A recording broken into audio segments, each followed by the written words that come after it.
अ, आता आपण सुरुवात थिअरीच्या टॉपिक पासून करणार आहोत. अगदी मोजून 20 ते 25 मिनिटांसाठीच आपण त्या टॉपिकवर काम करू आणि त्यानंतर सर तुमचं पुढचं प्रॅक्टिकल घेतील एक्सेलचं.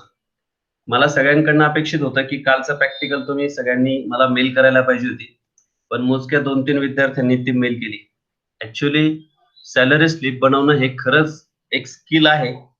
तिथे कॅल्क्युलेशन्स करावे लागणार आहेत, फंक्शन्स वापरावे लागतील आणि ते काम तुमच्याकडनं अपेक्षित होतं. ज्यांचं हे काम राहिलेलं असेल त्यांनी आज ते पाठवा. आता मी ऍक्च्युअली पर्सनली नाव घेऊन सगळ्यांना विचारणार, परंतु आज वेळ घेऊ. तुम्ही आज ते काम पूर्ण करून मेल करा. मला काल छान आउटपुट मिळालेले आहेत, परंतु मला आलेल्या मेल 2 ते 3च असल्यामुळे त्यांचं कौतुक आणि आपण पुढे जाऊ. आज आपल्याला सेकंडरी स्टोरेज वरती डिस्कशन करायचं आहे, की तुम्ही सगळे आणि मी कॉम्प्युटरवरती, मोबाईलवरती काही ना काही काम करत असतो.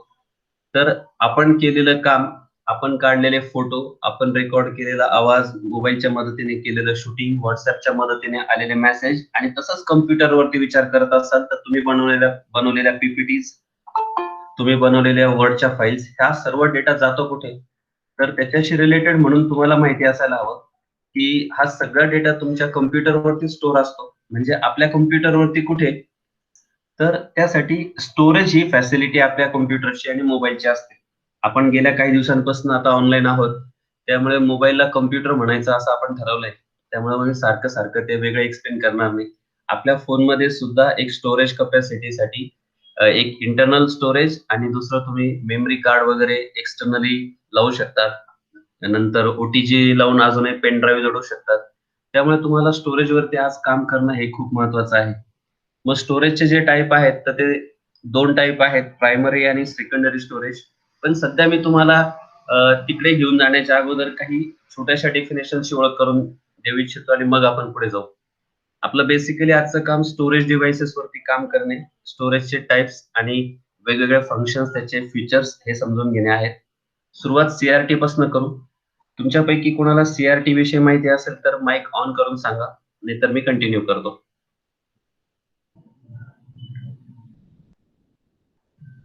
CRT म्हणजे कॅथोड्स रेज ट्यूब्स हा एक मॉनिटरचा प्रकार आहे. आता तुमच्या हातामध्ये जे मोबाईल्स आहेत त्यांची स्क्रीन म्हणजे ती झाली LCD, लिक्विड क्रिस्टल डिस्प्ले हा त्याचा लॉंग फॉर्म आहे. तो पण एक मॉनिटरचा प्रकार आहे. सोप्या भाषेत जे थीम म्हणजे आकाराने एकदम छोटे स्लिम असे टीव्ही सगळ्यांच्या घरात आहेत. ते LED किंवा LCD टीव्ही आहेत आणि पूर्वीच्या काळातले थोडंसं मागे गेलं 5-10 वर्षापूर्वी तर त्यावेळेचे जे टीव्ही आहेत तर ते CRT कॅथोड्स रेज ट्यूब्स. DPI ही पुढची डेफिनेशन आहे, त्याला डॉट पर इंच असं म्हणतात. जेव्हा तुम्हाला प्रिंटर विकत घ्यायचा आहे त्यावेळेस तुम्हाला या डेफिनेशनचा फायदा होईल. म्हणजे तुमचा प्रिंटर हा जो प्रिंट करतो ना, तर 1 इंचाच्या जागेमध्ये किती स्ट्रोक तो करू शकतो. त्याची क्वालिटी तपासण्याचं जे युनिट आहे त्याला DPI असं म्हटलं जातं. OCR वरती आपण काम केलंय. त्याचा लॉंग फॉर्म आहे ऑप्टिकल कॅरेक्टर रीडर. PDA म्हणजे काय? तुम्हाला सांगता येत असेल तर एकदा माईक चालू करून सांगा.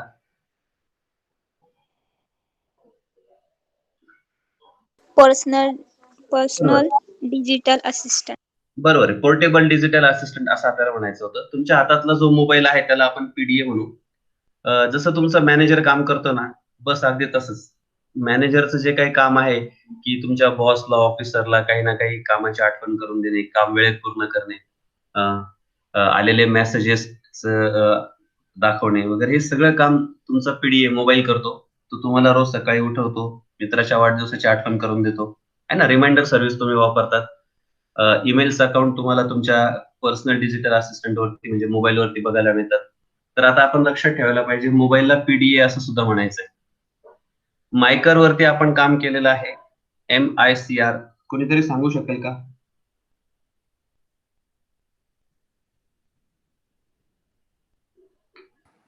Magnetic ink character recognisation. Yes, magnetic ink character recogniser हे एक डिव्हाइस आहे जे चुंबकीय शाईमध्ये लपवलेले कोड वाचून दाखवायला मदत करते. जनरली चेकच्या खाली जे काही नंबरिंग केलेलं असतं जाड बारीक अक्षरांमध्ये, तर ते अशा पद्धतीच्या शाईने केलेलं असतं आणि त्या चेक नंबरच्या मध्ये बँकेचे कोड लपवलेले असतात.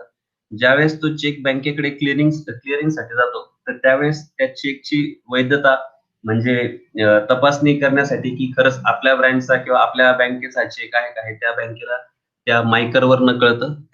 त्या प्रिंटिंग चेकचे जे प्रिंटिंग केलेलं असतं खाली नंबरिंग, त्याच्या कोडवरनं त्या कोडवरनं कळू शकतं याची सत्यता. टॉगल म्हणजे काय? Toggle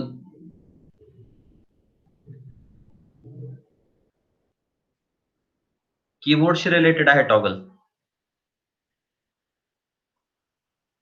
okay. तुमच्या कीबोर्डवरती ऑन आणि ऑफ, चालू आणि बंद अशा सेटिंगच्या एका बटनावरती असतात. अशा बटनाला टॉगल की असं म्हणतात. नमलॉक, कॅप्स लॉक आणि स्क्रोल लॉक या 3 टॉगल कीज आहेत. OMR म्हणजे ऑप्टिकल मार्क रीडर. स्पर्धा परीक्षा किंवा स्कॉलरशिपच्या परीक्षांचे जे आन्सर शीट असतात ते ऑब्जेक्टिव्ह टाइपचे असतात. म्हणजे त्या आन्सर शीटमध्ये तुम्हाला विशिष्ट एका पार्टला ब्लॅक कलरने फिल करायचं असतं आणि तशी आन्सर शीट, तशी उत्तरपत्रिका तपासण्यासाठी जे काही तंत्र वापरलं जातं त्याला OMR म्हणतात, optical mark reader. Soft copy म्हणजे काय?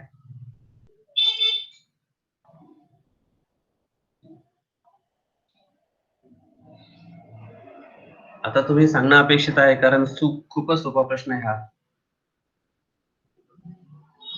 तुम्हाला कोणालाच सॉफ्ट कॉपी माहित नाहीये का?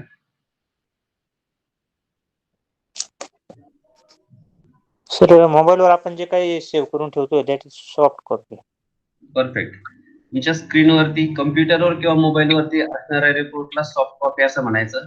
मग त्यामध्ये तुमचा मेसेज असेल, ईमेल असेल, सॉफ्ट कॉपी. आणि पेपरवर जर प्रिंट आउट घेतली तर त्याला हार्ड कॉपी असं म्हणतात. पुढे जाऊ आपण. ट्रॅकबॉल म्हणजे काय? तर माऊसच्या खालच्या भागामध्ये जो काही मोशनसाठी बॉल दिलेला असतो त्याला ट्रॅकबॉल म्हणतात. ट्रॅकबॉल आणि माऊसचं कार्य सारखंच असतं. आता हल्ली तशा पद्धतीचे माऊस वापरले जात नाही, परंतु एक्झामिनेशन साठी आपल्याला 2 मार्कांकरता हे लक्षात घ्यावं लागेल. स्टायलस म्हणजे काय? तुम्ही बघितलेलं असेल तर त्याच्याविषयी माहिती सांगा.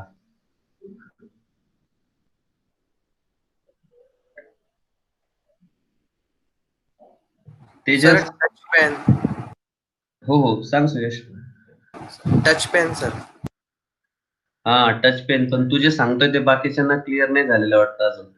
असे बरेचसे मोबाईल फोन आहेत किंवा टॅब आहेत की ज्यांना ड्रॉइंगसाठी म्हणून किंवा ऑपरेटिंगसाठी म्हणून आपल्या बोटाने सुद्धा ऑपरेटिंग करता येतं, जसं आपण मोबाईलवरती करतो. आणि याला पर्याय एक स्टिक, एक कांडी येते प्लास्टिकची, तिला स्टायलस असं म्हणतात.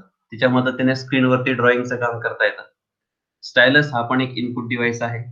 CRT विषयी आपण सुरुवातीला चर्चा केली होती. कॅथॉड्स रेज ट्यूब्स हे एक तंत्रज्ञान आहे, मॉनिटरचा एक प्रकार आहे, ज्याच्या मदतीने मॉनिटरचे आकारमान तर मोठं झालं पण कमी किंमत असल्यामुळे प्रत्येक घरामध्ये तसे टीव्ही आलेले होते. डॉट पिच ही एक डेफिनेशन आहे. रेझोल्युशन ही पण एक डेफिनेशन आहे. हे दोन्ही डॉट पिच आणि रेझोल्युशन मॉनिटरशी संबंधित आहे. तुम्हाला आजचा होमवर्क असणार आहे की तुम्ही डॉट पिच विषयी इन्फॉर्मेशन सर्च करायची. रिझोल्युशन म्हणजे काय त्याच्याविषयी पण माहिती सर्च करायची. आपण पुढे जाऊ. आता बेसिकली आपण ज्या मुद्द्यापासून सुरुवात करायची ठरवलं होतं की स्टोरेज डिव्हाइसेस. तर प्रायमरी आणि सेकंडरी असे 2 टाईप आहेत. पण स्टोरेज म्हणजे काय? तर सर्व प्रकारच्या मेमरीज तुम्ही म्हणा. मग आता तुमच्या डोक्यामध्ये असे सुरू असेल की pen drive, hard disk, memory card हे स्टोरेज मला माहिती आहे, पण आपण बऱ्याच दिवसांपासून क्लाउड स्टोरेज म्हणायचो. मग तो काय प्रकार आहे? किंवा गुगल ड्राईव्हवर डेटा ठेवता येतो, ड्रॉप बॉक्सला ठेवता येतो, ईमेलला माहिती साठवली जाते. तर मग तिथे पण माझे बरेचसे फोटोग्राफ्स आणि रिपोर्ट्स आहेत ईमेलला. तर मग ते ईमेल पण कोणतं स्टोरेज आहे? तर स्टोरेजमध्ये आज तुम्हाला प्रायमरी, सेकंडरीच्या बरोबर क्लाउड स्टोरेजचाही विचार करावा लागेल. असं स्टोरेज जे तुम्हाला व्हर्च्युअली म्हणजे असं हातात घेऊन दाखवता येणार नाही, परंतु इंटरनेट स्टोरेज म्हणून तुम्ही त्याला लक्षात ठेवू शकता. मग आज आपल्याला प्रायमरी स्टोरेज, त्याचे प्रकार आणि त्याचे फीचर्स हे समजून घ्यायचे आहेत. सेकंडरी स्टोरेज म्हणजे परमनंट स्टोरेज आहे. दोघांचे टाइप्स आणि फीचर्स वरती आपण काम करू. आता सोप्या भाषेत प्रायमरी स्टोरेज हे सीपीयूच्या इंटरनली स्टोरेजेस मध्ये काउंट होतात. रॅम, रोम आणि सिमॉस त्याला म्हणतात. तुम्ही त्याला तात्पुरती मेमरी असं म्हणू शकतात. प्रायमरी मेमरी म्हणजे तात्पुरती मेमरी आणि सेकंडरी मेमरी म्हणजे कायम स्वरूपाची मेमरी. सोप्या भाषेत लाईट गेल्यानंतर पण डेटा सेव्ह असेल तर तशा टाईपची मेमरी म्हणजे सेकंडरी स्टोरेज, आणि लाईट जाण्याच्या आत त्याच्यामधला डेटा ऑटोमॅटिकच इरेज होऊन जातो अशी मेमरी म्हणाल तर प्रायमरी मेमरी. आपण त्याच्यावरतीच काम करू. प्रायमरी स्टोरेज 3 आहेत: रॅम, रॅन्डम ऍक्सेस मेमरी. एक्झामला हे चित्र कसले ते ओळखा म्हणून रॅमचं चित्र दाखवलं जातं, पण तुम्हाला आयडेंटिफाय करता आलं पाहिजे की हा ही रॅम मेमरी आहे. त्याचा long form random access memory आहे. तिला तात्पुरती मेमरी असं म्हणतात, आणि जोपर्यंत पॉवर सप्लाय ऑन असेल तोपर्यंत ती मेमरी काम करते. पॉवर सप्लाय ऑफ झाल्यानंतर ती मेमरी काम करायचं बंद करते. रोम, त्याचा लॉंग फॉर्म आहे read only memory.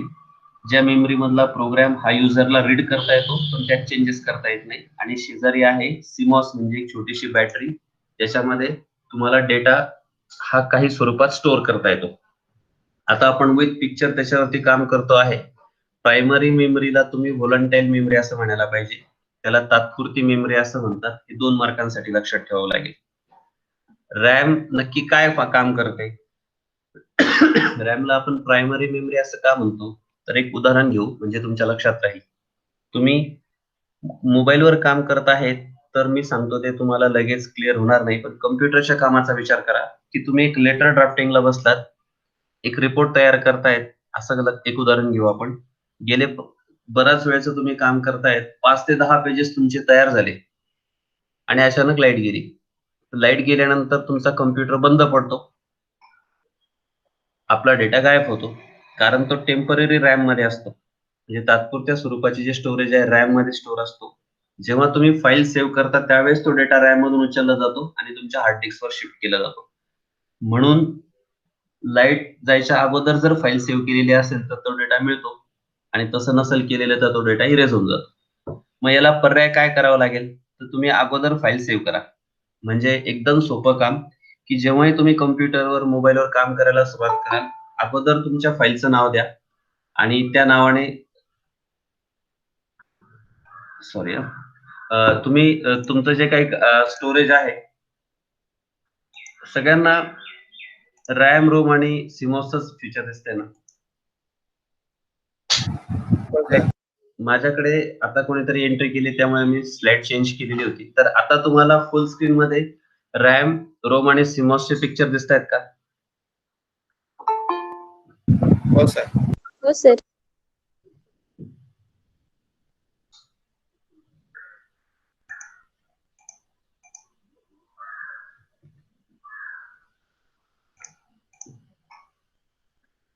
Bottom line, power off work off रॅमचं फंक्शन आहे. जोपर्यंत तुमच्या कम्प्युटरवरती पॉवर सप्लाय आहे कम्प्युटरला, तो डेटा तुमच्या रॅम मध्ये स्टोअर असतो. तुम्ही फाईल सेव्ह करा, तो डेटा तुमच्या हार्ड डिस्कवर शिफ्ट होतो. हा, हे महत्वाचं होतं. एक सेकंद सर, एसएमएस केलं का? नाही, कुठेतरी नॉकिंग करता जाईपर्यंत. हा, रोम तिला बायस पण आपण म्हणू शकतो, तिला रीड ओनली मेमरी असं म्हणतात.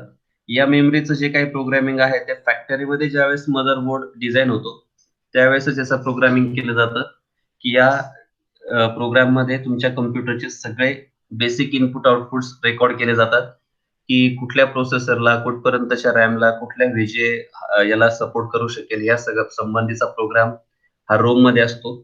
तुम्हाला तो प्रोग्राम फक्त फॉलो करायचा असतो, त्यामध्ये एडिट करणे, बदल करणे हा राईट आपल्याकडे नसतो.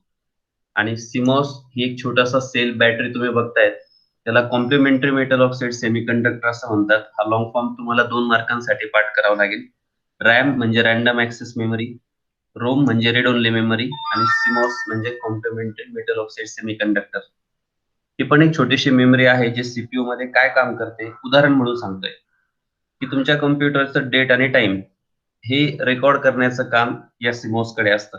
म्हणजे बघा, लॅपटॉप, तुमचा मोबाईल किंवा डेस्कटॉप कम्प्युटरचा विचार करू, की तुम्ही त्या कम्प्युटरवरती आजची तारीख बघताय की 9 जुलै 2020, वेळ आहे 10:26 मशीनला बंद करून ठेवलं आणि 10 दिवसानंतर सुरू केलं, तर बरोबर 10 दिवसानंतरची तारीख म्हणजे 19 जुलै ज्या वेळेस तुम्ही चालू कराल तीच वेळ तुम्हाला बघायला मिळते. हे सगळं कसं होतं, तर इंटरनली पॉवर सप्लाय बंद केल्यानंतर सुद्धा इंटरनल डेट आणि टाइम सारख्या सेटिंग्स या सिमोस मध्ये स्टोअर केलेल्या असतात. एवढं तुम्हाला लक्षात ठेवायचं.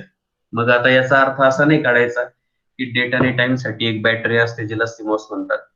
यापेक्षा इतरही प्रोग्राम्स आहेत, जसं तुमचा बूट सिक्वेन्स, कम्प्युटर बूट होताना हार्ड डिस्क वरनं बूट झाला पाहिजे की पेन ड्राईव्ह वरनं की हार्ड सीडी वरनं, हा बूट सिक्वेन्स आपल्याला चेंज करता येतो. या कम्प्युटरला कुठले डिव्हाइसेस आपण अटॅच केलेले आहेत, म्हणजे एक्सटर्नल की इंटरनल.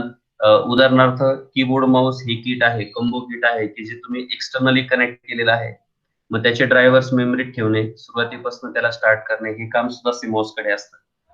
आज तुम्हाला लक्षात ठेवायचं आहे, हे पिक्चर ओळखा, यांचा लॉंग फॉर्म सांगा आणि त्याचं फंक्शन माहिती पाहिजे.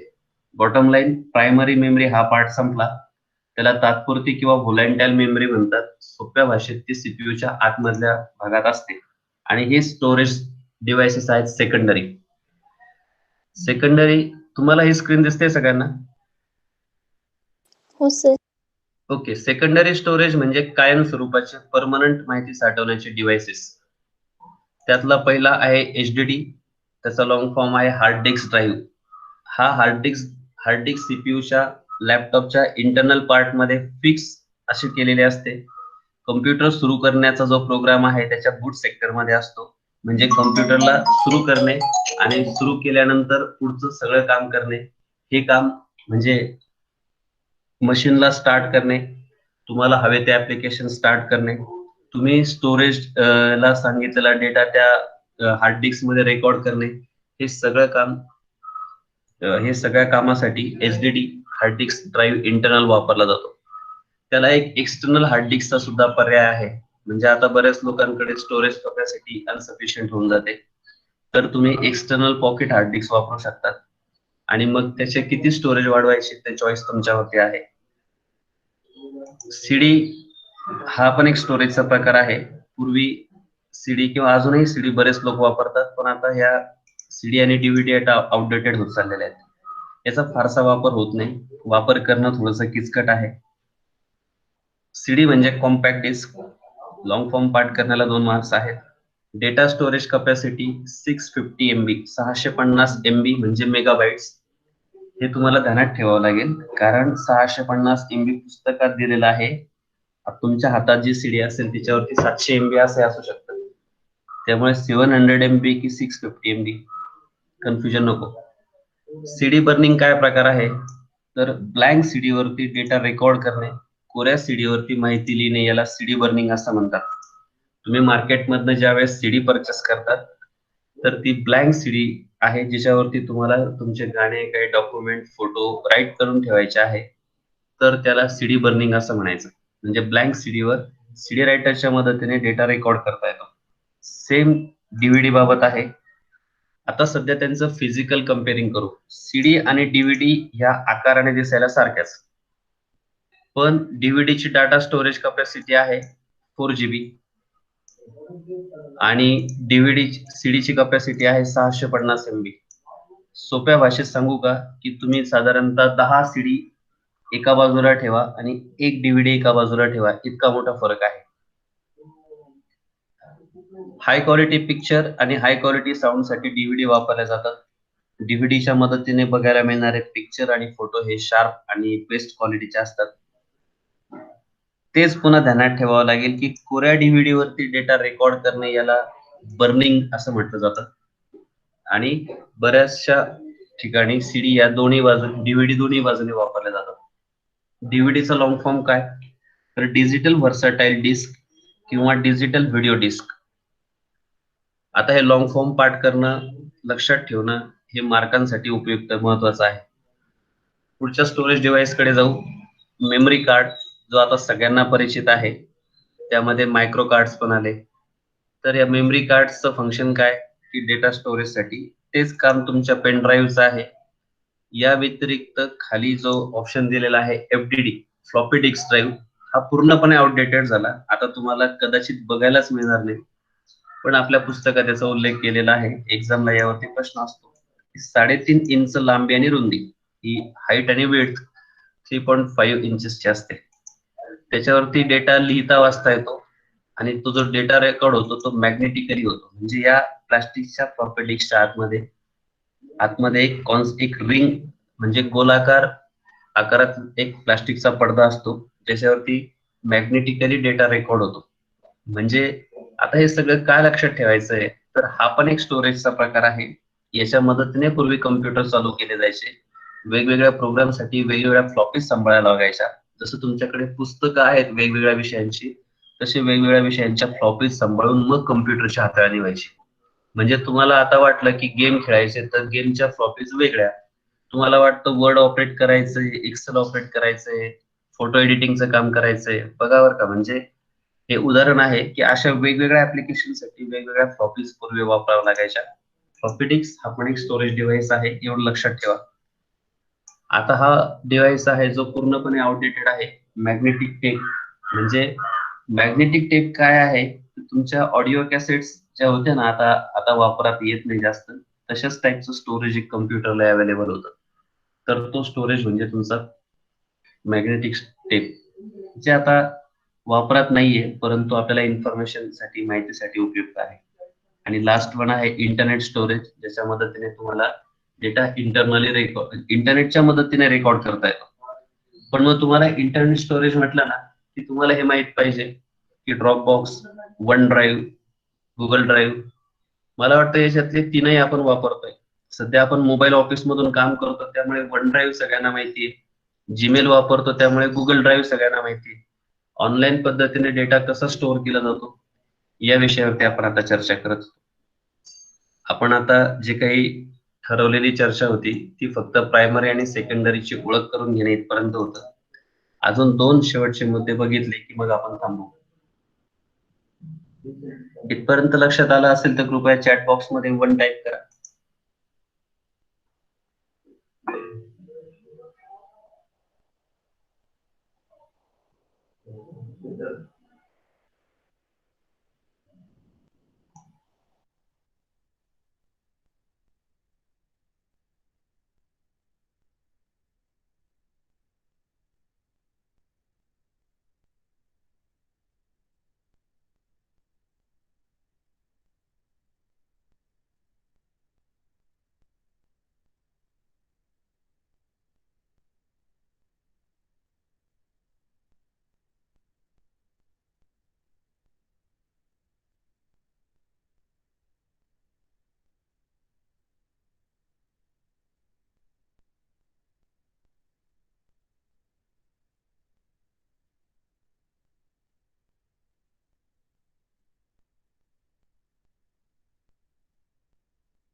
सर आवाज नाही येते.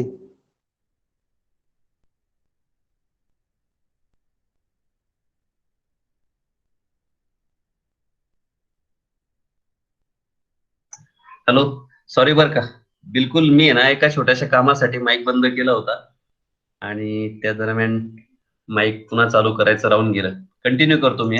थँक्यू. मी तुम्हाला एवढं सांगत होतो की आता सेकंडरी स्टोरेज डिव्हाइसेसवर आपण काम केलं. तुम्हाला सगळ्या प्रकारच्या सेकंडरी स्टोरेजची ओळख झाली, त्यांचं फंक्शन कळालं, आणि आता 2 छोट्याशा डेफिनेशन आपण घेतो आहे, हेड क्रॅश आणि ट्रॅक आणि सेक्टर. एवढ्या 2 टॉपिक साठी 2 मिनिटं लागतील. ते झाल्यानंतर मी सरांकडे माईक देतो, ते तुमचं एक्सेलला सुरुवात करतील. पण एक सगळ्यात महत्वाची नोट अशी आहे की जर तुम्ही एक्सेलचे दिलेले प्रॅक्टिकल वेळच्या वेळी पूर्णच नाही केले फक्त ऐकत राहिले तर एक्सेल समजणार नाही. काल आपण सगळ्यांना टास्क दिला, ईमेल आल्या 3 लोकांच्या, त्यात एक ढोके सर होते आणि बाकी 2 स्टुडंट. मग हे काम सगळ्यांनी पूर्ण करायला पाहिजे. तुम्ही जर त्याला प्रॉपर वेळ दिला नाही तर कन्सेप्ट क्लिअर होणार नाही. आणि मोबाईलवरती ते काम शक्य आहे. तुम्हाला कुठलीही क्वेरी असेल तर तुम्ही मला लगेच सांगू शकता. फोन करून सांगितलं तरी चालेल. मी तुम्हाला डायरेक्ट सपोर्ट नाही देऊ शकलो तरी रेकॉर्ड करून पाठवेल की काय कसं काम करता येईल ते. चालेल, 2 डेफिनेशन कडे वेळ देऊ. मी तुम्हाला सांगत होतो हेड क्रॅश आणि त्या दरम्यान माझ्या कम्प्युटरचा माईक बंद असल्यामुळे तुमच्यापर्यंत माहिती पोहोचली नाही. हेड क्रॅश हा एक ऍक्सिडेंट असतो ज्याच्याने माणसाचा जीव जातो. तसाच हेड क्रॅश हार्ड डिस्कच्या बाबतही असतो. एकदा का तुमच्या हार्ड डिस्कचा हेड क्रॅश झाला की ती हार्ड डिस्क परत आयुष्यात कधी वापरात येत नाही. काय असतं नक्की हार्ड डिस्क मध्ये, तर हार्ड डिस्कच्या आतल्या भागामध्ये हा जो मीडिया आहे, गोलाकार रिंग आहे, ती 7200 आरपीएम मिनिमम सांगितलं मी तुम्हाला. या राऊंड आरपीएम म्हणजे राऊंड पर मिनिट, एका मिनिटात 7200 पेक्षा जास्त राऊंड ही हा मीडिया घेत असतो. फिरणाऱ्या या डिस्कला वाचण्यासाठी हा हेड वापरला जातो. रीड अँड राईट हेड म्हणतात त्याला, जो लिहिण्याचं आणि वाचण्याचं काम करतो. मी तुमचे 4 मार्क पक्के करतो आता. हार्ड डिस्कवर डेटा लिहिणे याला म्हणतात रायटिंग आणि हार्ड डिस्क मधला डेटा वाचणे याला म्हणतात रीडिंग. सोपं आहे ना? 2 मार्क आपोआप पक्के झाले. पण रीडिंग आणि रायटिंग सांगण्याला 2 मार्क्स असतात. आता मुद्दा काय होता की लिहिताना आणि वाचताना म्हणजे काय, ज्यावेळेस तुमच्या कॉम्प्युटरवरती डेटा रेकॉर्ड होतो त्यावेळेस काय होतं नक्की, तर इथे ग्रे कलरचा जो पोर्शन आहे या पिक्चर मध्ये, तर तो झाला हार्ड डिस्कचा प्लॅटफॉर्म आणि त्याला लिहिण्यासाठीचा आणि वाचण्यासाठीचा जो हेड असतो तो रेड कलर मध्ये दिलाय. मी जे दाखवतोय ते तुम्हाला व्यवस्थित दिसतंय का तुमच्या मोबाईल स्क्रीनवरती? मी सिलेक्ट केलेलं इमेज दिसते का? हो सर. हो. बस मग आपण अशी चर्चा करत होतो की बाबा जर तुमच्या हार्ड डिस्कला रीड आणि राईट करणारा हेड त्याच्या पृष्ठभागाला कधी टच करत नाही. म्हणजे तुम्ही आता जर इमेज मध्ये बघतायत तर हेड जो आहे रेड कलरचा त्याच्या आणि पृष्ठभागामध्ये एक छोटस अंतर आहे. ते अंतर अगदी हवेपेक्षा कमी, हवेच्या उशीच्या अंतरावरती आहे, इतकं कमी अंतर आहे. आणि त्याच्या प्रोपोर्शनेट मध्ये तुम्हाला समोरचं ग्रीन, ब्लॅक आणि पर्पल कलर दिसत आहेत. तर ग्रीन कलर म्हणजे काय माहितीये का, धुराचा एक कण आहे. आणि हा ब्लॅक कलर म्हणजे तुमचा जो केस आहे डोक्याचा त्याचा उभा छेद आहे. बघा केसाचा उभा छेद किती मोठा आहे की जो हेड आणि पृष्ठभागामधनं पास होऊ शकणार नाही. आणि हे डस्ट पार्टिकल आहे, याच्याही पेक्षा अजून एक पिक्चरचा पार्ट याच्यामध्ये पाहिजे होता की तुम्ही त्या पृष्ठभागाला तुमच्या बोटाने स्पर्श जरी केला तरी बोटाचे ठसे उमटतात आणि ते ठसे सुद्धा हेड आणि पृष्ठभागामध्ये अडचणीचे होतात आणि त्याच्याने पण हेड क्रॅश होतो.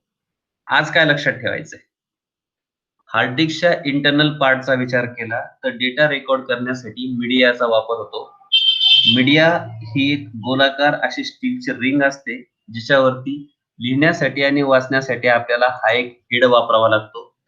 जो हेड आहे तो हेड हार्ड डिस्कच्या पृष्ठभागावर लिहिण्याचं आणि वाचण्याचं काम करतो. त्याला रीड आणि रायटिंगचं काम दिलेलं असतं आणि तो हेड कधी पृष्ठभागाला स्पर्श करत नाही. जेव्हा कधी हे धुळीचे कण, बोटांचे ठसे, धुराचे कण हेड आणि पृष्ठभागाच्या मध्ये येतात म्हणजे या ठिकाणी, त्यावेळेस हेड क्रॅश होतो आणि मग ते हार्ड डिस्क भविष्यात वापरता येत नाही.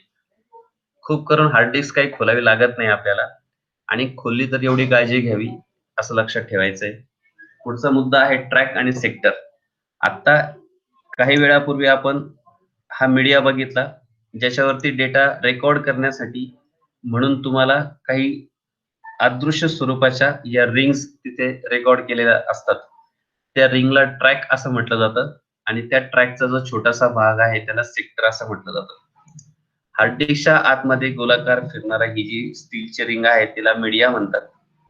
या मीडियावरती डेटा लिहिण्या वाचण्याचं काम हा हेड करतो आणि हा डेटा लिहिताना कसा लिहिला जातो, कसा रेकॉर्ड केला जातो, तर त्याचं एक पिक्चर मी तुम्हाला इथे समोर दाखवलंय की या पिक्चर मध्ये तुम्हाला लक्षात आलं की डेटा रेकॉर्ड करताना त्यामध्ये अदृश्य स्वरूपाच्या काही रिंग्स टाकल्या जातात, त्यांना ट्रॅक असं म्हणतात आणि त्या ट्रॅक मध्ये जे छोटासा कप्पा आहे पर्पल कलरचा याला सेक्टर म्हटलं जातं.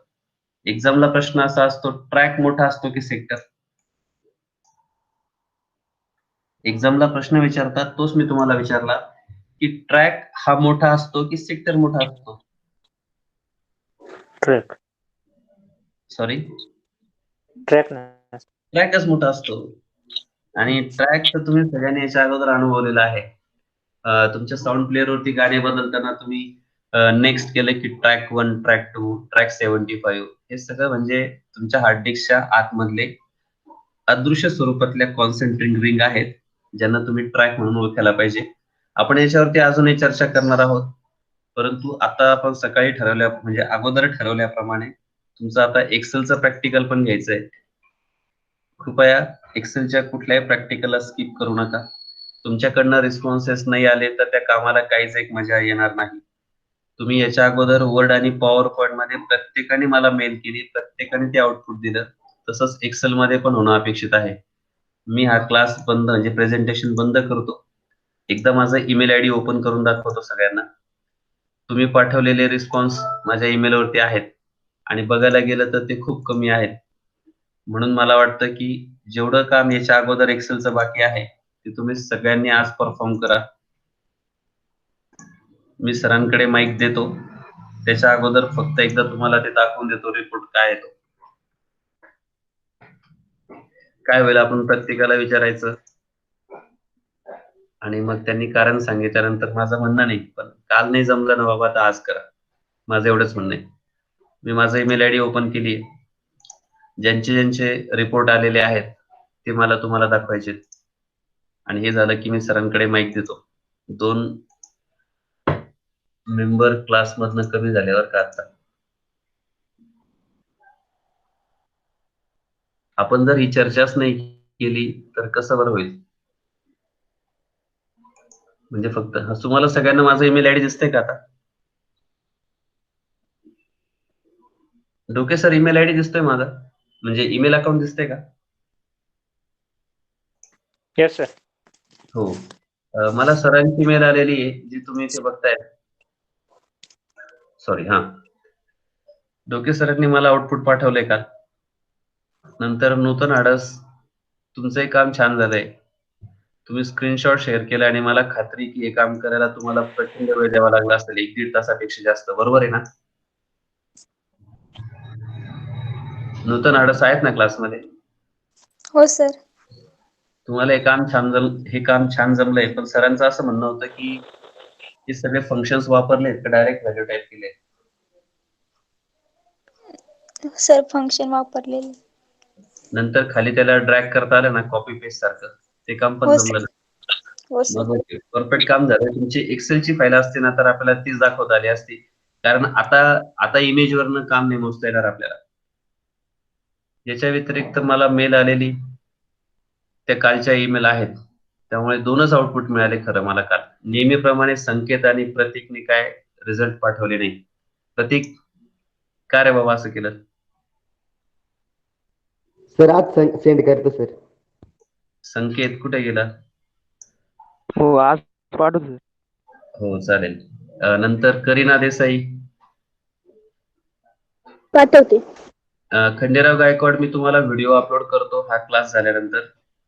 तुम्ही हो तेवढं सर. बघा आणि जरूर करा. इन फ्युचर तुम्हाला तुमच्या ऑफिसमध्ये बसून हे काम करावंच लागणार आहे. आता केलेल्याचा फायदा होईल. डोके सरांचं आउटपुट आलंय. नंतर ठाकरे, लक्ष्मी ठाकरे ना? हर्षाली ठाकरे. सॉरी, सर आज करते. Yes, very good, thank you. Suyash आणि तेजस, तुमचं दोघांचं? सर आज पाठवतो सर. तेजस? सर ते मी पण आज टाकून देईन. हो, बरंच लेट होतं बरं का तेजस आपलं काम. तू अर्धा-पाऊण तास वेळ तर काढूच शकतो ना रे. आणि वंदना बागुल, तुम्ही होत्या क्लासमध्ये काल? हो सर होते. चालेल, ठीक आहे. मी आता माझं काम संपवतो. पुढच्या 15-20 मिनिटासाठी सर तुमचं एक्सेलचं टॉपिक घेणार आहेत. सर मस्त ठीक आहे.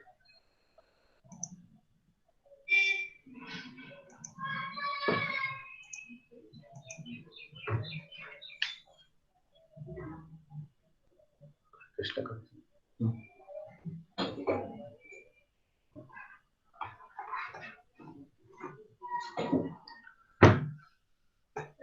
पण 10च मिनिटांसाठी एक टॉपिक समजून घेतोय, एक नवीन फंक्शन समजून घेतोय.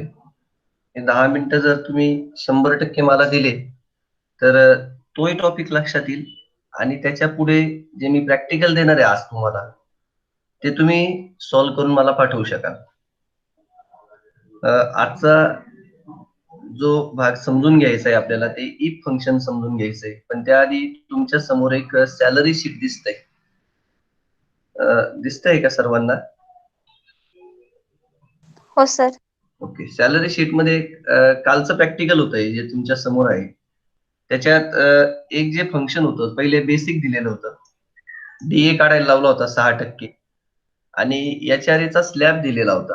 स्लॅब म्हणजे जर पगार 0 ते 10,000 असेल तर 6%, 10,000 ते 18,000 असेल बेसिक पेमेंट तर 8% आणि 18 ते 35 असेल तर 10%. याच्यात काय झालं का याच्यात तुम्हाला प्रत्येकाचं बेसिक नुसार कॅल्क्युलेशन करायला लागलं आणि मग उत्तर आले. म्हणजे 12च्या 12 एम्प्लॉईजचे उत्तर सेपरेट काढायला लागले. आता हे तिघांनीच काढले म्हणून बरोबर आहे. उरलेले 12 विद्यार्थ्यांनी ही कॅल्क्युलेशन केलीच नाही म्हणून ते लक्षातच नाही आलं का अडचण कुठे आहे. पण चला जाऊ द्या. आजचं प्रॅक्टिकल हे जे होतं कालचं हे तुम्ही आज वेळ भेटला तर करा किंवा आज मला नवीन टॉपिक घ्यायचं आहे इफ फंक्शनचा. मग आता इफ फंक्शन जे मला घ्यायचंय ते मी आज आणि उद्या 2 दिवसात घेतोय. पण आज जर इफ समजला तर उद्याचा इफ सोपा जाईल. आतापर्यंत काय शिकलो आपण? मला बेरीज करायची ह्या संख्यांची. तर संख्यांची बेरीज करायला माझ्याकडे इज इक्वल टू आणि इथे कोणतं फंक्शन वापरायला पाहिजे मी सम.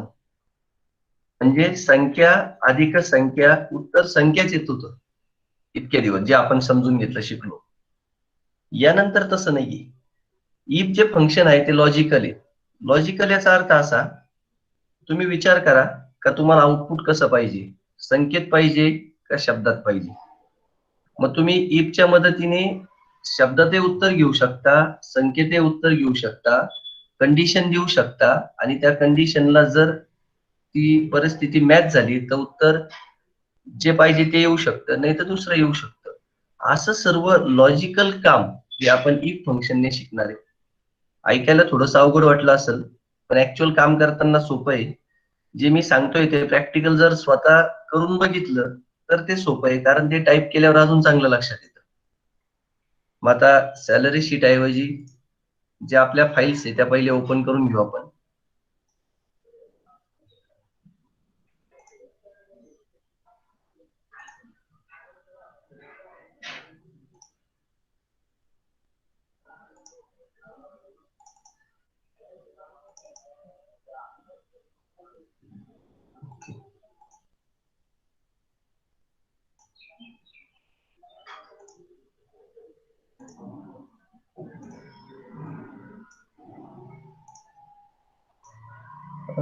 तुमच्या सर्वांच्या समोर स्क्रीनवरती आता एक चार्ट आलाय नेम्स, इन्कम आणि रिझल्ट असं दिसतंय का सर्वांना?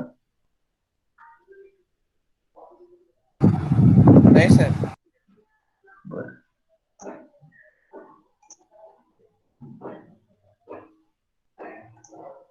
मी स्क्रीन शेअर करतो ती.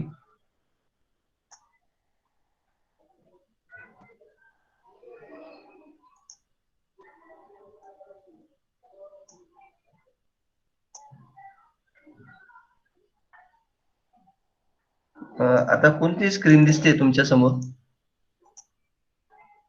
सॅलरी शीट दिसते का तेजस? हो सर.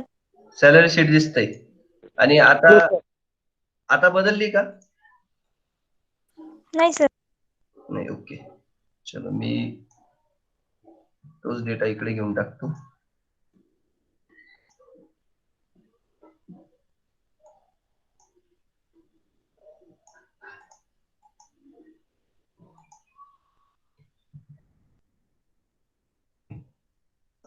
आता सॅलरी शीट बदललंय ना? हो सर. ओके. आता तुमच्या समोर एक चार्ट आलाय मी तो वाचून दाखवतो. नेम दिसताय बघा अमित, राज, विकास, हेमंत. आहे का सर? हो सर. हा एक ओके. आता हा जो चार्ट आहे हा नक्की काय? तर मी काय केलंय का काही कॅन्डिडेटची नावं टाईप केले आणि ते वर्षाला किती पैसे कमवता ही अमाऊंट तिथे लिहिलेली आहे. त्याला इन्कम म्हणू आपण. म्हणजे अमितचं एका वर्षाचं उत्पन्न आहे 7,80,000. राज या एम्प्लॉईचं उत्पन्न आहे 1,80,000. म्हणजे काही सारखे नाही सर्वांचे. हे वर्षाचे उत्पन्न आहे आणि पुढे एक रिझल्ट शब्द लिहिलेला आहे. आता मला असं उत्तर पाहिजे, जो एम्प्लॉई, जो कॅन्डिडेट हा वर्षाला 5 लाखाच्या पुढे उत्पन्न कमवत असेल, व्यवस्थित समजून घ्या, 5 लाखाच्या पुढे उत्पन्न कमवत असेल वर्षाकाठी, तर त्याच्या पुढे शब्द आला पाहिजे टॅक्स. बरोबर. आणि जो कॅन्डिडेट वर्षाला 5 लाखाच्या आत उत्पन्न कमवत असेल, त्याचा इन्कम 5 लाखाच्या आत असेल, तर त्याला उत्तर आलं पाहिजे नो टॅक्स. म्हणजे आपण आता जे समजून घेतोय ती उत्तर संख्येत आहे का शब्दात आहे? शब्दात आहे. अमितला कोणता शब्द येईल? टॅक्स शब्द येईल का नो टॅक्स येईल? टॅक्स. टॅक्स यायला पाहिजे. मग मी जर इथं टॅक्स असा शब्द लिहिला, बाजूला क्लिक केली, इथे क्लिक करून माऊस खाली ओढला, तर सर्वांना टॅक्स येईल का नो टॅक्स शब्द येईल? मग नो टॅक्स कोणाला पाहिजे होता? राजला पाहिजे होता. तसं झालं का? नाही. नाही. म्हणजे तुम्हाला एक लक्षात आलं, जर इथं मी अशी काही कंडिशन दिली का जर 5 लाखाच्या पुढे गेला तर शब्द आला पाहिजे टॅक्स, आणि 5 लाखाच्या आत असेल तर शब्द आला पाहिजे काय? No tax. आणि तोच फॉर्म्युला जर खाली ड्रॅग केला तर सर्वांचे उत्तर यायला पाहिजे. असं उत्तर मला पाहिजे. पण तसं होतंय का आता? नाही होते. मग आता इफ जो समजून घ्यायचा आहे तुम्हाला, त्याच्यासाठी आपण हे एकच प्रॅक्टिकल घेतोय आणि याच्यावरतीच तुम्हाला अजून नवीन ऍडिशनल मी ऍड करायला लावतोय. मग आता पहिले कंडिशन आणि आउटपुट हा इफचा सर्वात महत्वाचा बेस आहे. कंडिशन काय आहे तर मी बोलून दाखवतो. जर त्या एम्प्लॉईला 5 लाखाच्या पुढे उत्पन्न गेलं तर कोणता शब्द पाहिजे? टॅक्स. टॅक्स. आणि जर त्याचं 5 लाखाच्या आत उत्पन्न असेल तर कोणता शब्द पाहिजे? No tax. No tax. मग आता त्यासाठी मी इज इक्वल टू, आतापर्यंत मी इथं वेगवेगळे फंक्शन लिहिले असतील, आज एक नवीन फंक्शन समजून घेतोय आपण, इफ. म्हणजे जर आणि तर. जर त्या एम्प्लॉईला 5 लाखाच्या पुढे गेला तर कोणता शब्द पाहिजे? टॅक्स. मग मी इफ कंसात उत्पन्नाचा पत्ता काय, ज्याचं वार्षिक उत्पन्न ज्याच्यात आहे, ज्या सेलमध्ये, त्याचा पत्ता काय? B2. B2. हे जे दोन चिन्ह तुमच्या समोर दिसत आहे आता, ते तुम्हाला ओळखीचे बघा. पहिली ते चौथी मध्ये शिकलोय आपण. ग्रेटर दॅन आणि लेस दॅन, च्यापेक्षा जास्त आणि च्यापेक्षा कमी, हे ओळखीचे वाटत असतील तुम्हाला. येस. मी हे इरेज करतो. B2 greater than 1 lakh. 1 lakh घेऊ का 5 लाख घेऊ? 5 लाख. 5 लाख. येस. याचा अर्थ काय? याचा अर्थ असा, इफ म्हणजे जर B2 मध्ये 5 लाखाच्या पुढे गेला, ते मोठं तोंड B2 कडे बघा आणि छोटं तोंड 5 लाखाकडे, बरोबर ना? मग याचा अर्थ असा, जर B2 मध्ये 5 लाखाच्या पुढे गेला तर कोणता शब्द पाहिजे? टॅक्स. येस. मग मी कॉमा.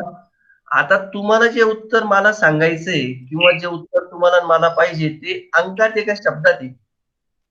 शब्दात. शब्दात आहे.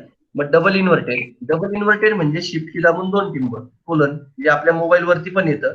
आणि इथं कोणता शब्द येतोय आता मी? टॅक्स.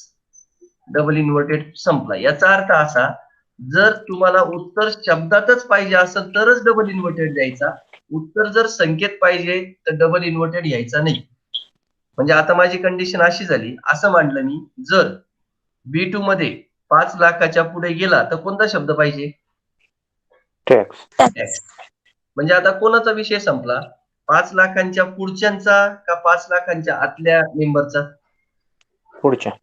येस. आता माझं असं म्हणणं आहे, आता मला दुसरी कंडिशन पण टाकायची याच्यात. जर B2 मध्ये 5 लाखापेक्षा कमी असेल तर कोणता शब्द पाहिजे? No tax. येस. मग परत मी कॉमा करतो, परत इफ लिहितो, परत कंस लिहिला. आता तुम्हीच सांगा काय करू? B2 is less than yes, B2 less than 5 lakh. का बरं 5 लाख? जर B2 मध्ये 5 लाख पेक्षा कमी असेल तर काय? No tax. येस, मग नो टॅक्स कसं लिहू? Comma double inverted no no tax. Yes, bracket double inverted पूर्ण. किती कंस पूर्ण करू? 1, 2 का 3? 2. एक हे बघा, पहिला ग्रेटर दॅनचा आहे इफ, दुसरा इफ आहे लेस दॅनचा, म्हणजे किती झाले? 2. मग मी इथं 2 कंस पूर्ण केले. दिसताना आणि समजून घ्यायला मोठं सूत्र वाटतंय, पण याच्यात खूप लॉजिक छोटं आहे. छोटं असं म्हणण्याचा अर्थ माझा, सूत्र वाचतो मी. जर B2 मध्ये 5 लाखाच्या पुढे गेला तर शब्द दे टॅक्स, आणि जर 5 लाखापेक्षा कमी आला तर शब्द दे नो टॅक्स. एंटर की प्रेस केली, उत्तर शब्द आला टॅक्स.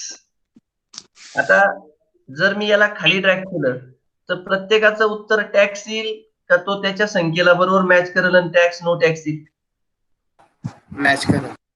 येस, मी खाली ड्रॅग करतो आणि ज्याच्याप्रमाणे ते बघू आपण. आलाय बघा नो टॅक्स. हा 7,80,000 वाला मेंबर आहे, याला मी 7 काढून टाकतो, 80,000 ठेवले. ऑटोमॅटिक इथं शब्द कोणता आला? No tax. आणि इथं परत मी पुढे 7 टाईप करतो. आता इथं शब्द कोणता आला? टॅक्स. म्हणजे मला हे म्हणायचंय का मी जर इनपुट मध्ये बदल केला तर आउटपुट मध्ये चेंज झाला. हे जे मी तुम्हाला आता शिकवलं हे मी परत एकदा शिकवतो. मी डिलीट केलंय सर्व. जर मी एकटाच बोलत राहिलो, काही गोष्टी तुम्ही पण सांगितल्या तरी ओके राहील. मग आता मी परत एकदा प्रश्न वाचतो. मी 2 मिनिटांसाठी हे सर्व शिकवलेलं रिवाइज करतो. नावं, त्या कॅन्डिडेटचा वर्षाचं उत्पन्न, आणि रिझल्ट मध्ये मला शब्द पाहिजे टॅक्स किंवा नो टॅक्स. टॅक्स शब्द कोणाला पाहिजे? ज्यांचं उत्पन्न 5 लाखाच्या पुढे त्यांना शब्द पाहिजे टॅक्स, आणि ज्यांचं उत्पन्न 5 लाखाच्या आधी त्यांना नो टॅक्स पाहिजे. मग मी इज इक्वल टू इथे टाईप करतोय इफ ब्रॅकेट, बोला B2 ग्रेटर दॅन 5 लाख. मग आपण पाठच केलेला आता. B2 ग्रेटर दॅन 5 लाख याचा अर्थ काय? जर B2 मध्ये 5 लाखाच्या पुढे गेलाच तर काय कर? टॅक्स शब्द. तर टॅक्स शब्द, कॉमा डबल इन्व्हर्टेड. आता हे जे शब्द आहे टॅक्स आणि नो टॅक्स त्याला काही कळत नाही. समजा मी त्याला असं म्हटलं, जर 5 लाखाच्या पुढे गेलं तर ठाकरे, डबल इन्व्हर्टेड पूर्ण, परत कॉमा. आता मला तुम्ही दुसरी कंडिशन सांगा. गिफ्ट कंसात B2 B2 लेस दॅन 5 लाख. येस, याचा अर्थ काय? जर 5 लाखापेक्षा कमी तर कॉमा डबल इन्व्हर्टेड, तिथं शब्द पाहिजे मला प्रतीक. म्हणजे मला हे सांगायचंय का तो हे जे शब्द आहे यांना काही ओळखत नाही. तुम्ही डबल इन्व्हर्टेड मध्ये जे लिहिलं ते झाले शब्द. Double inverted complete, bracket complete आणि एंटर. आता उत्तर येणार आहे ठाकरे आणि प्रतीक. का बरं तसं येणार आहे? कारण कंडिशन आपण दिली, उत्तर आपणच घेतलं. 7,80,000 तिथं ठाकरे, 1,80,000 प्रतीक, 980 ठाकरे, त्याच्याप्रमाणे मॅच करत गेला तो. मग आता हे जे आता मी बोललो हे लक्षात आलंय का? Yes, okay. मग मी याच्यावरती तुम्हाला अजून एक नवीन कंडिशन वाढून प्रॅक्टिकल दिलं तर तुम्ही ईमेल पाठवाल का सरांना? येस मी परत एकदा सांगू हे.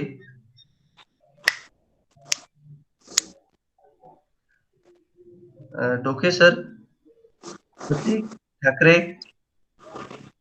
आलंय नाही लक्षात. सर नाही समजलं. सर, कळालंय.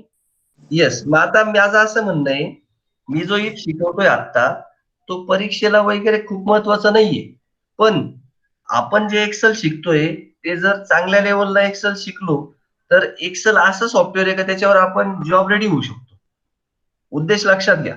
हे सर्व डीप जाण्याचा उद्देशच आहे का ठीक आहे लगेच मी शिकवलं आणि लगेच आलं असं तर काही मी म्हणत नाहीये, पण काही फंक्शन अशी चॅलेंजिंग आहे का त्यांना 1-2 दिवस जाणार आहे.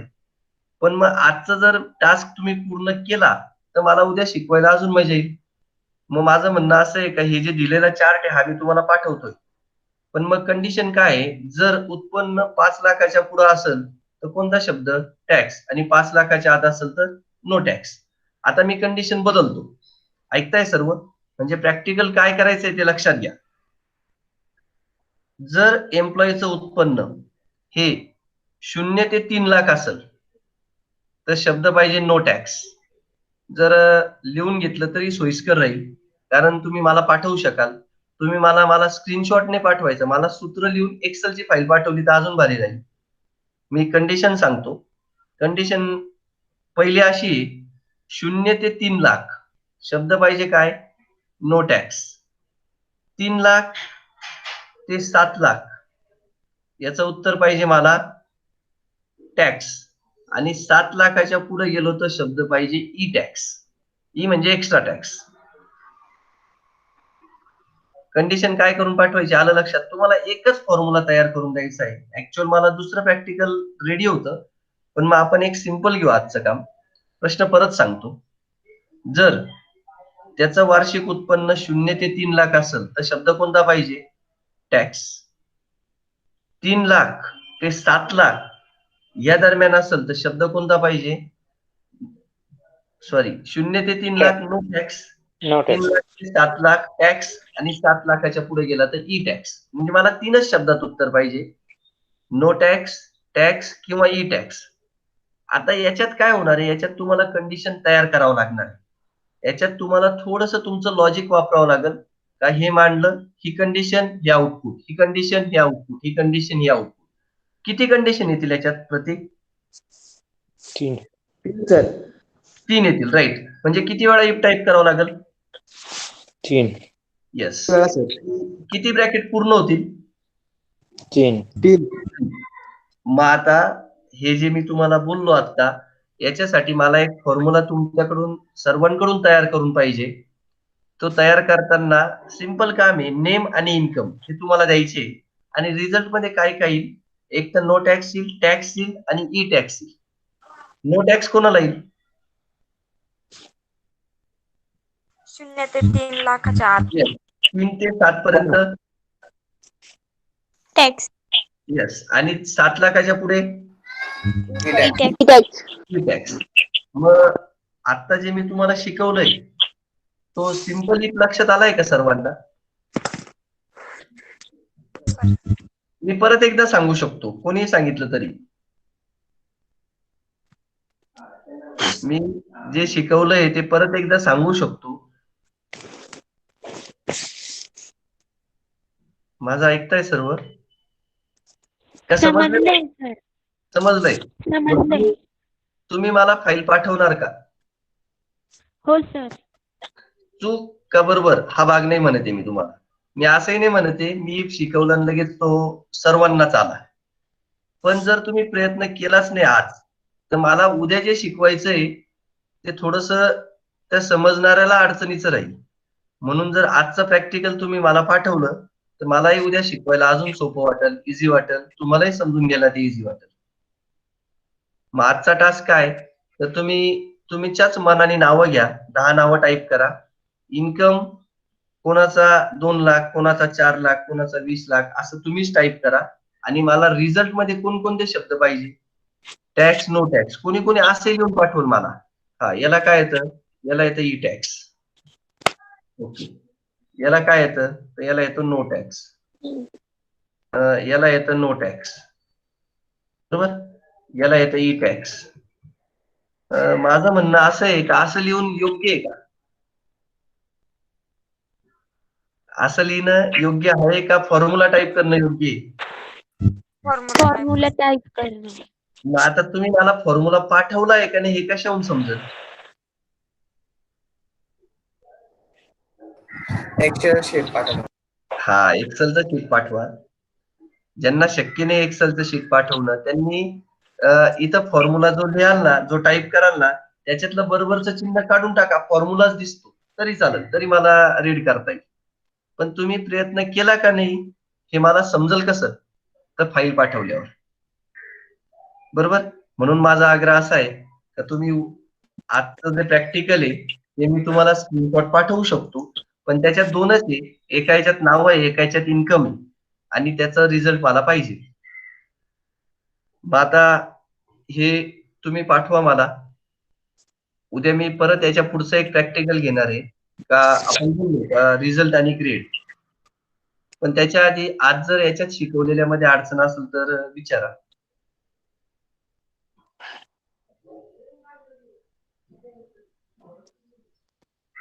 मला संख्येशी पण खेळायचंय, संख्येचं पण उत्तर काढून द्यायचंय तुम्हाला.